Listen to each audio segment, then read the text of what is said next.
আসসালামু আলাইকুম, আমি মোহাম্মদ নুরুদ্দিন ইসলাম। আশা করি আপনারা যে যেখানে আছেন অনেক অনেক ভালো আছেন।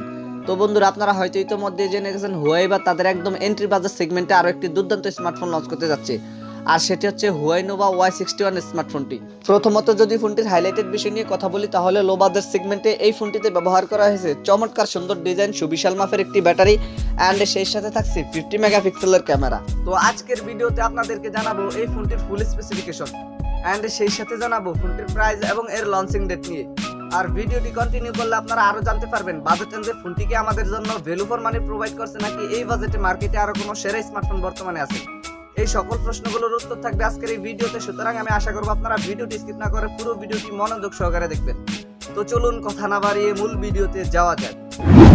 ফার্স্ট অফ অল যদি ফোনটির ডিজাইন অ্যান্ড এর বিল্ড কোয়ালিটি নিয়ে কথা বলি, তাহলে হুয়াই নোভা Y61 এই স্মার্টফোনটির পেছনে ব্যবহার করা হয়েছে গ্লাস অ্যান্ড প্লাস্টিকের একটি সম্মিলিত ব্যাক প্যানেল, আর ফোনটির থিকনেস করা হয়েছে 8.9 মিলিমিটার এবং এই ফোনটির ওয়েট করা হয়েছে 188 গ্রাম। তবে বাজেট সেগমেন্টে ফোনটির ওয়েট আরও কিছুটা কম হওয়া দরকার ছিল। এই ফোনটির রিয়ার প্যানেল আসলে আপনার একটি ক্যামেরা বাম্পার মধ্যে পেয়ে যাবেন ট্রিপল ক্যামেরা সেটআপ, আর ফোনটির ফ্রন্ট ফারে আসলে ফুল ভিউ ডিসপ্লের মাঝখানে থাকছে একটি you shape north camera setup, কিন্তু ফোনটিতে একটি পাঁচচোট কাটআউট ক্যামেরা ব্যবহার করা হলে অনেক বেটার হতো। এই ফোনটিকে আপনারা sapphire blue, mint green and midnight black এই তিনটি কালারেই পেয়ে যাবেন। তো ফোনটির ডিজাইন নিয়ে বলতে গেলে পার্সোনালি এই ফোনটির ডিজাইন আমার কাছে অনেক ভালো লেগেছে। আপনাদের কাছে ফোনটির ডিজাইন কেমন লেগেছে কমেন্ট করে অবশ্যই জানাবেন।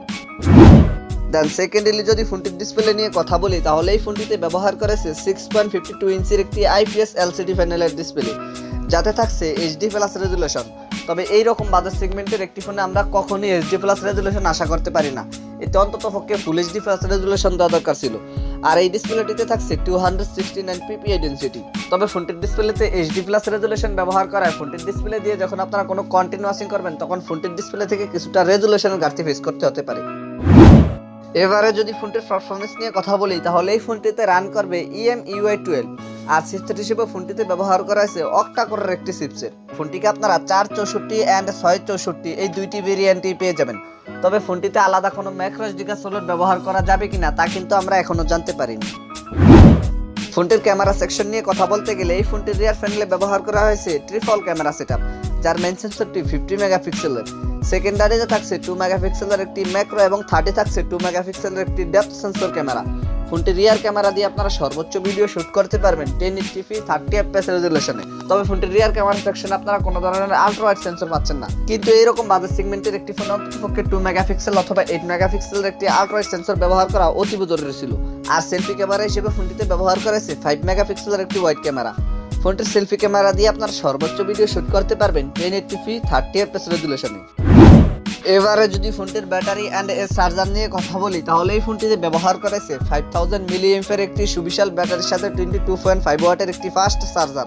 এছাড়া সিকিউরিটি হিসেবে ফোনটিতে থাকছে সাইড মাউন্টেড ফিঙ্গারপ্রিন্ট, আর ফিচার হিসেবে ফোনটিতে থাকছে audio Jack 3.5mm, Bluetooth 5.0, USB Type-C port 2.0, wifi 802.11, NFC সহকারে থাকছে GPS। ফোনটির প্রাইস নিয়ে কথা বলতে গেলে, এই ফোনটির প্রাইস হতে পারে ইন্ডিয়াতে প্রায় 25,000 রুপির মতো, আর বাংলাদেশি বাজারে ফোনটির প্রাইস হতে পারে প্রায় 27,000 টাকার মতো। তো এই ছিল আমাদের আজকের ভিডিও। আশা করি আপনাদেরকে এই ফোনটি সম্পর্কে মোটামুটি একটি ভালো ধারণা দিতে পেরেছি। এরপরে যদি আপনাদের কোনো সমস্যা থেকে থাকে, তাহলে কমেন্ট বক্সে জানাতে পারেন, আমি চেষ্টা করবো আপনাদের কমেন্টে রিপ্লাই দেওয়ার জন্য। আর যদি মনে হয় ভিডিওটি থেকে একটু উপকৃত হয়েছেন, তাহলে ভিডিওটিতে একটি লাইক দিয়ে দেবেন, ভিডিওটি বন্ধুদের মাঝে শেয়ার করে দিবেন। Anyway, thank you so much for watching this video. দেখা হচ্ছে খুব শীঘ্রই নতুন কোনো ভিডিওতে নতুন কিছু নিয়ে। Children take care. আসসালামু আলাইকুম।